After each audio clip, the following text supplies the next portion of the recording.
Have you ever wondered how Qatar, a tiny peninsula in the Persian Gulf, transformed from a collection of fishing and pearling villages into a global powerhouse?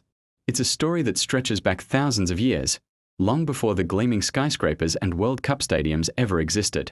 Join us as we journey through the incredible history of Qatar. Our story begins over 6,000 years ago, around 4000 BC.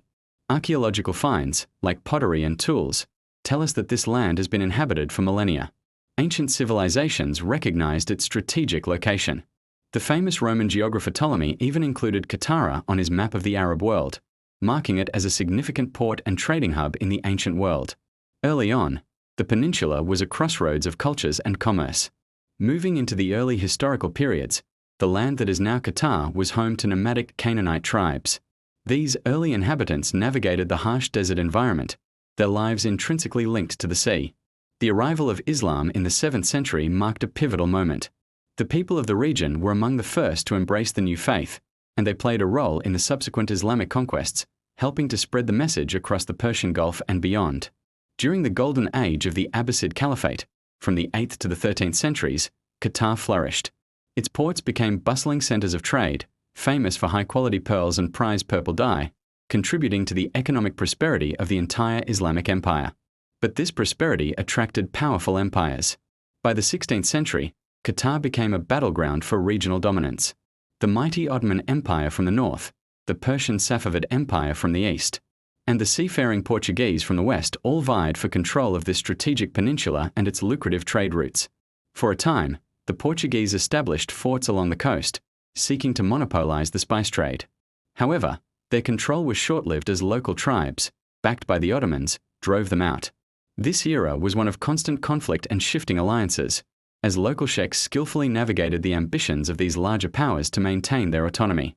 Amidst this turmoil, a new local power began to rise. In the mid-19th century, the Al Thani family, originating from the Bani Tamim tribe in Central Arabia, began to consolidate their influence. Led by the charismatic and astute Sheikh Mohammed bin Thani, they united various tribes under a single banner. In 1868, Sheikh Mohammed signed a landmark treaty with the British, which recognized Qatar as a distinct entity and formally established the Al Thani family as its hereditary rulers. This was a crucial step towards statehood. Later, when the Ottomans tried to reassert their control, Sheikh Jassim bin Mohammed Al Thani, the son of Sheikh Mohammed, led a heroic resistance culminating in the decisive Battle of Al-Wajbah in 1893, a victory that is still celebrated today as a symbol of Qatari resilience and independence. As the Ottoman Empire weakened in the early 20th century, Britain's influence in the region grew stronger. In 1916, Qatar signed another treaty with Britain, officially becoming a British protectorate. This agreement offered Qatar security and protection in exchange for British control over its foreign affairs. For the next few decades, the economy still largely depended on the traditional industries of pearling and fishing. But everything was about to change.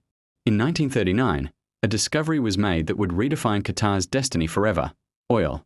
Although World War II delayed its exploitation, the first shipment of crude oil left Qatar's shores in 1949. The newfound oil wealth was transformative. The revenue funded a massive program of modernization, building roads, hospitals, schools, and developing a modern infrastructure from the ground up, laying the foundation for the state we know today. The winds of change were blowing across the globe, and by the late 1960s, Britain announced its decision to withdraw its military presence from east of the Suez Canal. After brief negotiations to join a federation with neighboring Emirates, which we now know as the UAE, Qatar chose its own path. On September 3, 1971, Qatar declared its independence, becoming a sovereign nation and joining both the Arab League and the United Nations. In the decades that followed, Qatar continued its rapid development. A significant moment came in 1995 with the peaceful accession of Sheikh Hamad bin Khalifa Al Thani, who ushered in an era of social and political liberalization. A year later, in 1996, the government launched Al Jazeera, a satellite news network that would give Qatar an influential voice on the global stage.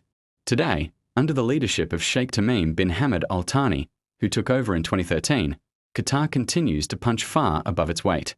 It's not just a major exporter of liquefied natural gas, it's a center for diplomacy, sports, and culture. From mediating international conflicts to hosting the 2022 FIFA World Cup, Qatar has firmly established itself as a key player in the 21st century. Its journey from ancient settlements to a modern metropolis is a testament to the vision, resilience, and ambition of its people.